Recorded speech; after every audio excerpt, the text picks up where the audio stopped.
Selamat pagi dan salam sejahtera untuk kita semuanya. Perkenalkan, saya Joko Sulistyo, salah satu dosen dari Politeknik Industri Logam Morowali, program studi D3 Teknik Listrik dan Instalasi.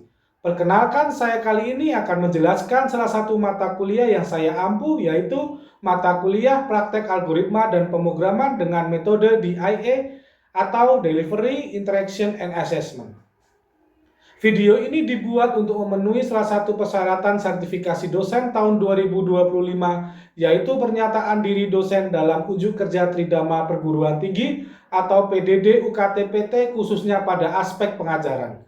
Saya akan memulai untuk menjelaskan deskripsi dan informasi umum dari mata kuliah Praktek Algoritma dan Pemrograman. Mata kuliah Praktek Algoritma dan Pemrograman adalah mata kuliah wajib bagi mahasiswa semester 2 pada program studi D3 Teknik Listrik dan Instalasi Politeknik Industri Logam Morowali. Mata kuliah ini memiliki bobot sebesar 2 SKS praktik selama 1 semester. Karena sistem pendidikan yang dianut pada Politeknik Industri Logam Morowali menggunakan sistem blok, di mana 1 SKS mata kuliah praktik diselesaikan dalam 1 minggu pada blok minggu praktek, yang setara dengan 43 jam per SKS dengan rincian 38 jam praktek di bengkel, workshop atau laboratorium, dan 5 jam kegiatan mandiri atau mengerjakan penugasan terstruktur. Dengan demikian, karena mata kuliah Praktik Algoritma dan Pemrograman merupakan mata kuliah praktik 2 SKS, maka mata kuliah ini diselesaikan dalam 2 minggu pada blok minggu praktek. Bahasa pengantar yang digunakan pada mata kuliah ini adalah bahasa Indonesia. Untuk capaian pembelajaran lulusan yang dibebankan pada mata kuliah ini adalah yang pertama, menerapkan pengetahuan teknik, keterampilan, dan ilmu matematika, sains, teknik, dan teknologi untuk memecahkan masalah rekayasa yang semi terdefinisi, semi terstruktur pada bidang listrik dan instalasi industri logam. Yang kedua, mampu membangun sistem sesuai hasil rancangan dengan kinerja yang bermutu dan terukur. Yang ketiga, mampu melakukan komunikasi tertulis, lisan, dan grafis dalam lingkup pekerjaannya secara komprehensif. Mampu bertanggung jawab pada pekerjaan sendiri dan mampu diberi tanggung jawab bekerja dalam kelompok dan atau memimpin kelompok kerja. Untuk capaian pembelajaran mata kuliah atau CPMK pada akhir perkuliahan mata kuliah ini ada 3, yaitu yang pertama, mampu menerapkan prinsip dan tata cara kerja pada workshop, kegiatan laboratorium kelistrikan, serta pelaksanaan keselamatan dan kesehatan kerja. Kedua, mampu membuat algoritma dan flowchart. Yang ketiga, mampu melaporkan hasil pekerjaan secara tertulis. Dengan demikian, mata kuliah ini akan membahas tentang algoritma dan flowchart serta penggunaan aplikasi dan bahasa pemrograman. Dasar dari sebuah pemrograman adalah kemampuan mahasiswa berpikir secara logika digital dan teruntut. Kemampuan tersebut dibekali pada pembahasan tentang algoritma dan flowchart. Selanjutnya, mahasiswa dibekali kemampuan menggunakan aplikasi pemrograman yang diperuntukkan untuk menyelesaikan permasalahan yang berkaitan dengan sistem kendali. Referensi yang digunakan pada mata kuliah ini diantaranya Programmable Logic Controller karya W. Bolton, Introduction to Programmable Logic Controller karya Gary Dunning. Sistem pembelajaran pada mata kuliah ini dilaksanakan secara sinkronus dan asinkronus. Pembelajaran secara sinkronus dilakukan melalui bentuk pembelajaran praktikum di laboratorium, menggunakan metode pembelajaran aktif yang mengutamakan peran mahasiswa dalam proses pembelajarannya, yaitu metode studi kasus dan pembelajaran kooperatif dengan cara memberikan studi kasus, kemudian dikerjakan melalui praktik interaktif secara praktik individu. Sementara pelaksanaan pembelajaran secara asinkronus dilakukan melalui e-engineering class Politeknik Industri Logam Morowali untuk memfasilitasi mahasiswa dalam mengakses materi pembelajaran, penugasan, dan pengumpulan tugas yang diberikan. Dan juga dibuat WA Group untuk memfasilitasi mahasiswa dalam berdiskusi perihal mata kuliah, praktik algoritma, dan pemrograman. Evaluasi hasil pembelajaran didapatkan dari 2 komponen utama, yaitu kegiatan praktikum dan juga nilai ekstra fungsional skill.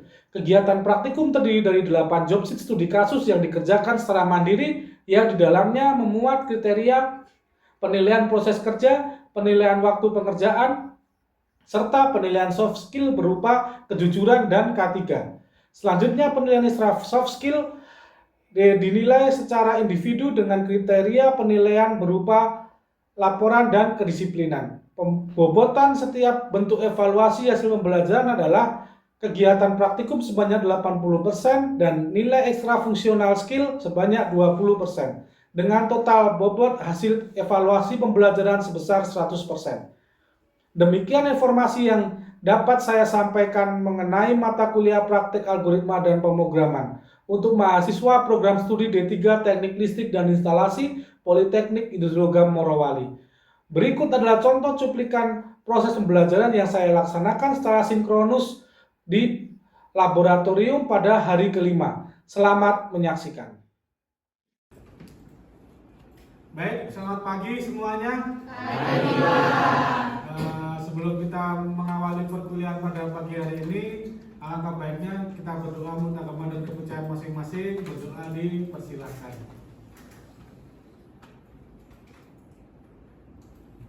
Selesai. Seperti biasa, sebelum kita memulai perkuliahan pada pagi hari ini, akan saya absen dulu ya. Atas nama Yoga Fitriadi, atas nama Nanda, Hadir, Pak. Muhammad Fauzan, Hadir, Pak. Natalia Tampaguma. Hadir, Pak. Baik, hari ini kita akan mempelajari job sheet yang kelima. Kemarin kalian sudah belajar mengenai job sheet yang keempat, yaitu berkaitan dengan gerbang-gerbang logika dasar. Ada gerbang AND, ada gerbang OR, ada gerbang NOT.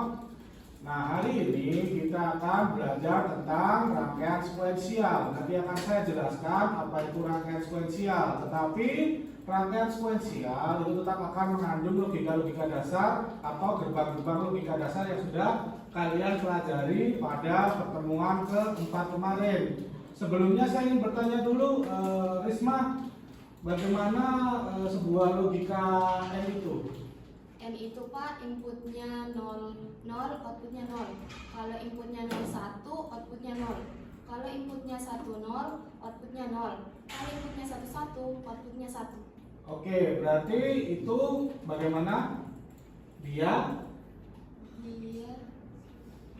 jika berbeda inputnya, maka logikanya 0. Jika inputnya sama, logika 1. tetapi kalau 00? 0, 0 berarti 0. Nah, belum tentu berlogika sama inputnya outputnya 1 ya, tetapi adalah jika kedua inputnya 1 maka berlogika 1.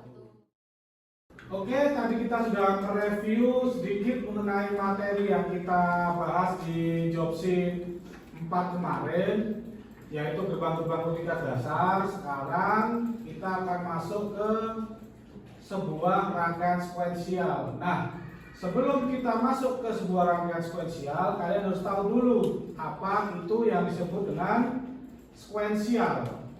Mungkin di sini ada yang sudah membaca atau mempelajari job sheet ke-5, boleh angkat tangannya? Coba. Oh iya, apa itu?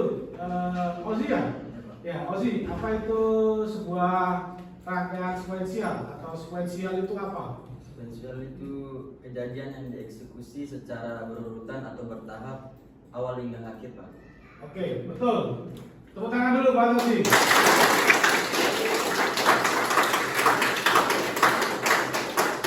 Ya, berarti Ozi kemarin malam dia belajar, bagus. Nah, seperti yang dikatakan oleh Ozi, sebuah rangkaian sekuensial itu nanti adalah sebuah rangkaian yang akan memberikan keadaan di mana kejadiannya itu akan bertahap dari kejadian satu menuju ke kejadian selanjutnya. Nah, rangkaian sekuensial ini akan kalian gunakan untuk sebuah kasus-kasus yang dia sifatnya adalah sekuensial atau dari tahap satu ke tahap selanjutnya.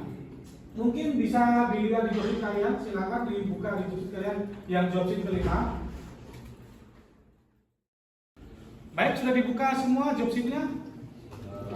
Nah, dapat dibaca itu di job sheet 5. Kita akan membuat sebuah rangkaian simulator ya. Kita menggunakan software Logic X Pro, di mana nanti kasusnya adalah silo simulator. Nah, kasusnya seperti apa? Kasusnya nanti modelnya adalah sekuensial atau bisa disebut juga dengan continue. Kasus yang akan kalian kerjakan itu kasus 1. Ya. Coba dibaca di situ. Ketika program dijalankan, kotak akan menuju tempat pengisian. Ya. Ketika sensor proximity mendeteksi kotak, konveyor berhenti dan kotak diisi penuh sampai kemudian dipindahkan oleh konveyor dan kotak baru kembali ke tempat pengisian. Lihat di situ. Maksudnya sekuensial itu adalah suatu kejadian yang bertahap. Pertama kejadiannya apa? Ketika program dijalankan, kotakmu menuju ke tempat pengisian. Itu adalah kejadian pertama. Kejadian kedua, ketika sensor proximity mendeteksi kotak, konveyor berhenti dan kotak diisi sampai penuh. Nah, berarti itu kejadian kedua. Kotak diisi sampai penuh. Kemudian, ini berarti kemudian adalah berurutan ya. Kejadian ketiga, kemudian dipindahkan oleh konveyor dan kotak baru kembali menuju ke tempat pengisian. Nah, berarti itu adalah kejadian yang ketiga. Selanjutnya dibaca lagi. Proses dapat dihentikan dan dimulai kembali kapan saja menggunakan tombol stop dan start. Lampu RAM menyala selama sistem beroperasi secara otomatis. Lampu RAM, motor konveyor, dan solenoid mati ketika sistem dihentikan oleh tombol stop.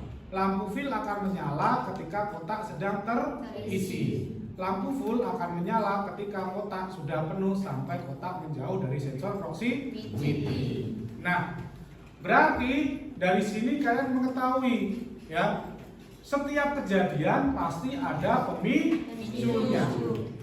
Setiap kejadian juga ada pemutusnya. Ya. Jadi ada yang memicu, ada yang memutus. Setiap kejadian pasti seperti itu. Untuk bagaimana cara mengerjakannya nanti akan saya jelaskan di papan tulis, akan saya jelaskan ke kalian. Oke? Jadi bagaimana cara mengerjakannya, step by stepnya seperti apa akan saya jelaskan di papan tulis. Sebentar lagi akan saya jelaskan kalian. Mohon untuk benar-benar menyimak supaya dapat menyelesaikan job sheet ke-5. Baik, seperti yang saya jelaskan tadi, di rangkaian sekuensial kalian harus bisa mengerjakan menggunakan diagram langkah. Nah, di sini saya akan menjelaskan bagaimana cara membuat diagram langkah, notasi ilmiah hingga nanti menjadi sebuah ladder diagram. Oke? Nah, di diagram langkah itu yang harus kalian ketahui adalah tadi pemicu, pemutus, input, dan juga output. Input, output ini adalah yang dilihat berdasarkan dari sisi PLC. Sebelumnya saya ingin tanya dulu ke kalian, inputnya apa saja ya? Dibaca unitnya. Yang pertama ada tombol start. Yang kedua ada tombol stop. Yang ketiga sensor proximity. Apalagi level sensor. Itu adalah inputnya. Untuk outputnya ada lampu RAM, ada apa lagi? Lampu fill, ada apa lagi? Apa? Lampu full, ada apa lagi? Motor solenoid valve. Motor fungsinya untuk apa nanti? Menggerakkan konveyor. Terus solenoid valve berfungsi untuk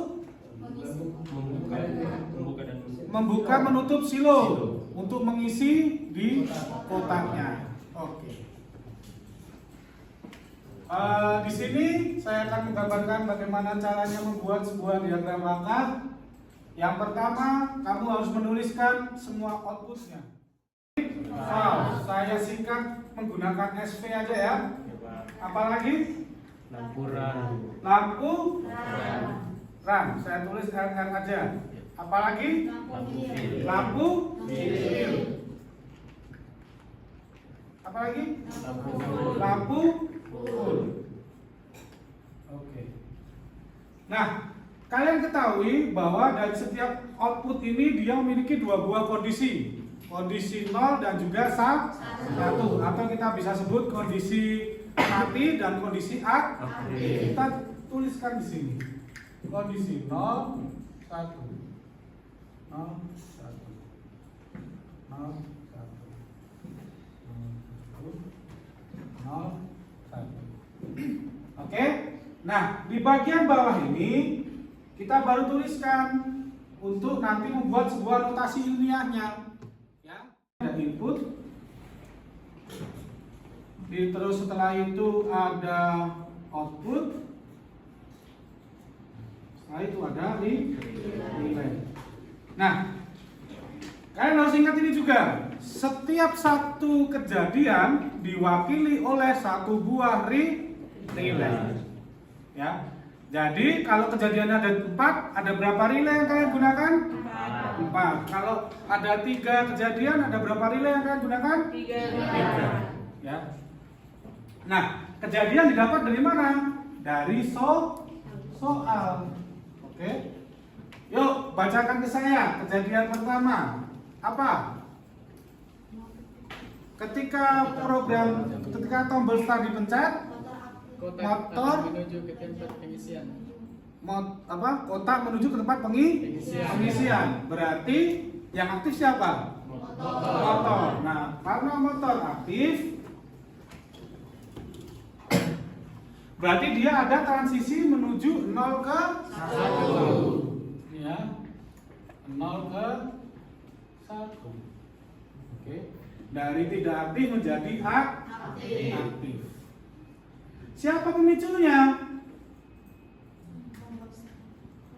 Tombol start. Nah, pemicu itu adalah input. Maka kita masukkan di sini tombol start. Oke. Setelah itu kan ada transisi dari kejadian 1 menuju kejadian 2 ya, atau konveyor bergerak atau motor aktif. Nah, karena ada transisi, maka kita kasih di sini transisi. Dia akan berlogika 1 dulu, ya kan? Motornya berjalan dulu kan? Berarti dia akan berlogika 1 dari kejadian 1 menuju kejadian ke-2. Nah, kita baru tulis lagi di sini kejadian ke-2. Oke. Selain motor, kira-kira apa saja yang aktif waktu kejadian 1? Lampu. Berarti lampuran juga dari kondisi 0 menuju kondisi ke 1. Oke. Nah, setelah itu apa? Kejadian kedua bisa dibaca di soalnya. Kejadian kedua, Ketika sensor proximity mendeteksi kotak, konveyor berhenti dan kotak diisi sampai penuh. oke, berarti di situ konveyor berhenti. Berarti kejadian 2 motor mati. Dia dari N1 menuju ke 0. Terus apa yang aktif tadi? Solenoid valve. Karena dia mengisi kotak, maka solenoid valve-nya akan aktif dari 0 menuju ke 1. Selain solenoid valve, apalagi yang aktif? Lampuran, berarti masih 1 ya? Terus apa lagi? Lampu fill. Berarti dia akan aktif. Nah, kita bisa lanjut ke kejadian ketiga, tapi jangan lupa inputnya. Inputnya kejadian kedua siapa? Proximity sensor. Saya sebut aja SP ya, sensor proximity. SP di sini. Oke. Setelah itu kan ada transisi juga ya, dari kejadian 2 menuju kejadian ke-3. Berarti saat kejadian 2 menuju kejadian ketiga, apa yang aktif? Solenoid valve. Ini kita gambar dulu kejadian ketiga, step ketiga di sini. Solenoid valve akan aktif. Setelah itu apa lagi yang aktif? Lampu fill. Lampu fill aktif. Selain itu apa lagi? Lampuran, betul. Lampuran akan aktif. Nah, setelah itu kita bisa beranjak ke step yang ketiga. Step yang ketiga. Step yang ketiga apa? Bisa dibantu lagi membaca anunya, soalnya.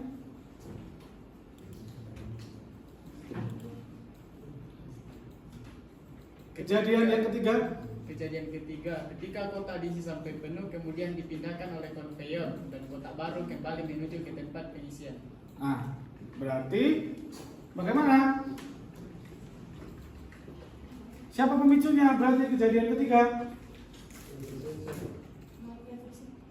Level sensor, karena dia mendeteksi full dulu, ya kan?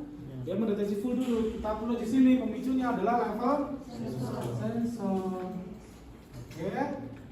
Setelah itu, maka kita bisa gambarkan lagi apa yang terjadi. Solenoid valve-nya bagaimana? Mati. Mati. Berarti dari 1 ke 0. Lampurannya nyala ya? Nyala. Lampu fill-nya apa yang terjadi dengan lampu fill-nya? Mati. Terus apa lagi yang nyala kira-kira selain lampu fill? Lampu full. Karena apa namanya, level sensor kan sudah mendeteksi sensor si kotaknya full ya. Nah, karena kotaknya mendeteksi level sensornya mendeteksi full, maka lampu full harus menyala. Jadi lampu full aktif.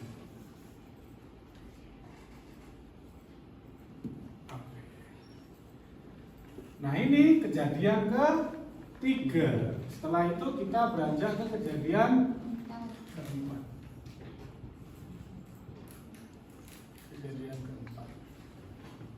Kejadian keempat bagaimana? Kotak akan bergeser. Nah, berarti siapa kira-kira pemicunya di situ supaya kotakmu bisa bergeser? Proximity sensor. Karena kotak digeser, maka proximity-nya yang sebelumnya aktif menjadi tidak aktif, atau yang sebelumnya 1 menjadi 0. Berarti kita bisa buat logikanya adalah not, ya kan? Karena dia dari 1 ke 0. Not atau berbanding terbalik dengan kejadian sebelumnya. Di mana kejadian kedua sensor proximity itu berlogika 1. Oke. Ada yang lupa di kejadian ketiga. Apa ayo? Motornya harus aktif karena dia mau geser lagi kan? Nah, berarti ini harus aktif lagi dari 0 menuju ke 1. Ya, setelah itu berarti di sini dia aktif. Solenoidnya dia tidak aktif. Berarti ini bisa kita gambar begini, tidak aktif. Ini di sini tidak aktif di sini. Yang ini lampuran tetap aktif. Lampu fill-nya berarti menyala di sebelah sini. Tidak aktif. Yang lampu full-nya dia akan menyala di bagian kejadian ketiga menuju kejadian keempat. Oke, berarti memicu kejadian keempat atau kejadian terakhir adalah sensor proximity yang berlogika 0. Relaynya kita menggunakan simbol K ya. Jadi K1 untuk relay 1, K2 untuk relay 2 dan seterusnya. Berarti di sini K1, K2, K3, K4. Oke. Nah, outputnya kita tinggal melakukan atau mengisi output sesuai dengan kejadiannya. Yuk, saya dibantu. Kalau di kejadian 1 dan 2 yang aktif outputnya apa saja? Motor dan lampuran. Terus kalau kejadian 2 yang aktif siapa? Solenoid valve, lampuran, lampu fill. Kejadian 3 ke 4 motor, lampu full ya. Baik, siapa yang mau maju untuk membantu saya mengisi ini? Saya, Pak. Oh, Suci boleh. silakan. Kamu kerjakan untuk yang notasi Mia nilai dulu ya. Silakan. Untuk K2 berarti ya bisi. Pemicunya siapa?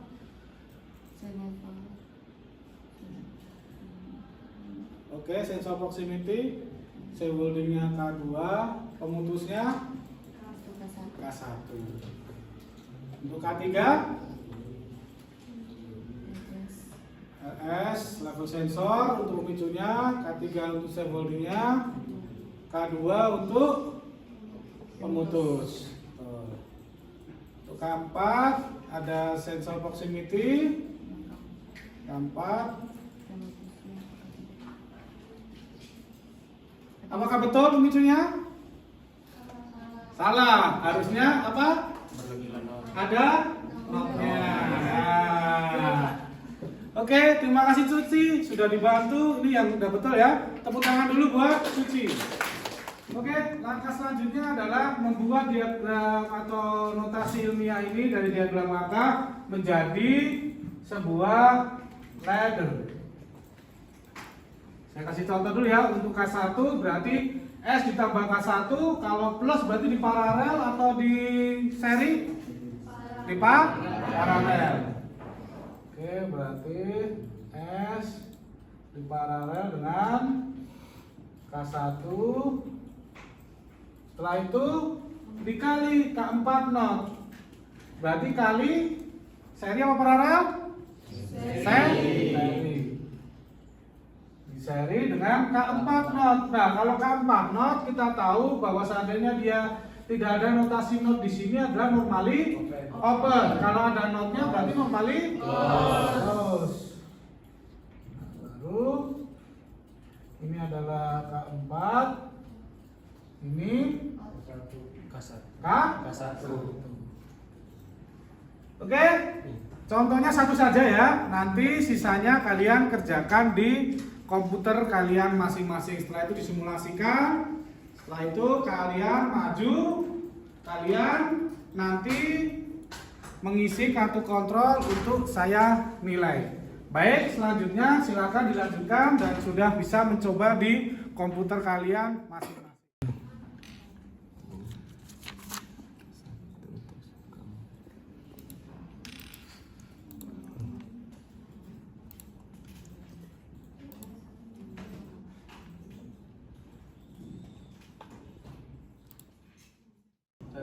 Oh, oke. Gimana Wandi? Sudah selesai? Ini ya kartu kontrolnya ya. Saya cek dulu. Oke, mana anumu? Rangkaiannya sudah simulasikan.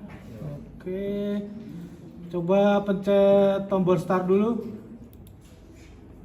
Oh, stop dulu aja, stop nggak apa. Stop. Kita coba start lagi. Oke, stop. Oke, start. Oke, selesai ya. Mana waktunya? Dapat nilai 80. Tanda tangan dulu.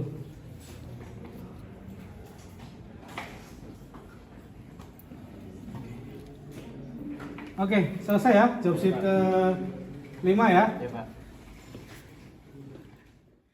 Terima kasih. Hari ini kita cukupkan dengan menyelesaikan job sheet yang kelima. Saya lihat semuanya sudah baik, sudah bisa menyelesaikannya dengan benar. Saya lihat tadi, saya cek juga di rangkaian serta di diagram langkahnya, juga saya cek di bagian simulasi sudah bisa mensimulasikan semua. Karena hari ini cukup sampai dengan job sheet 5, maka saya ingatkan lagi ke kalian bahwa rangkaian sekuensial pada job sheet 5 ini yang akan kalian jadikan dasar untuk mengerjakan job sheet selanjutnya. Ingat, kalian masih ada job sheet yang ke-6, 7, dan 8, yaitu rangkaian timer, rangkaian counter, dan juga rangkaian kombinasi dari timer dan juga counter. Ya, silakan dipelajari dengan baik, silakan diulang lagi nanti di rumah atau di kosan kalian masing-masing. Sekian dari saya untuk mengakhiri pertemuan pada sore hari ini. Marilah kita berdoa menurut agama dan kepercayaan kita masing-masing. Berdoa dipersilakan.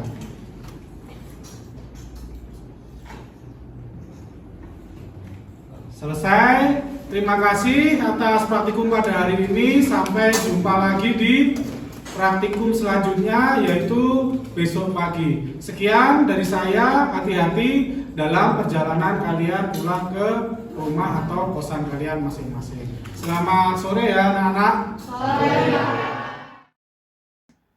Demikian deskripsi singkat serta cuplikan proses pembelajaran dari mata kuliah praktik algoritma dan pemrograman yang saya ampuh. Semoga dapat memberikan gambaran mengenai kinerja pengajaran yang saya lakukan, khususnya pada mata kuliah praktik algoritma dan pemrograman untuk mahasiswa program studi D3 Teknik Listrik dan Instalasi Politeknik Indonesia Morowali. Saya mengucapkan terima kasih kepada seluruh tim penilai dan tim panitia sertifikasi Smart Dosen tahun 2025. Serta terima kasih saya ucapkan pada Politeknik Indonesia Morowali, rekan sejawat dosen, serta rekan-rekan mahasiswa. Demikian yang dapat saya sampaikan. Saya mohon maaf yang sebesar-besarnya atas segala kekurangan. Terima kasih.